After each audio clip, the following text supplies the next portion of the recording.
పద్మము అనగా తామర పువ్వు లేదా కమలము. శాలి అనగా వస్త్రము. తులు భాషలో సాలి అనగా సాలెపురుగు. పద్మశాలి అను పదమునకు భౌతికంగా విజ్ఞానము అని అర్థము. వైష్ణవుల ప్రకారము పద్మము అనగా ఉన్నతమైన మానవుడి మేధస్సును ప్రతిబింబించే సహస్రధార పద్మము అని అర్థము.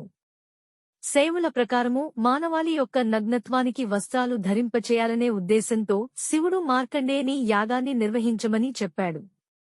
ఆ యాగం నుంచి భావన అను ఋషి చేతిలో పద్మముతో ఉద్భవించాడు. అతడు సూర్యభగవానుడి కుమార్తెలైన ప్రసన్నవతి, భద్రావతులను వివాహం చేసుకుని 101 కుమారులకు తండ్రి అయ్యాడు.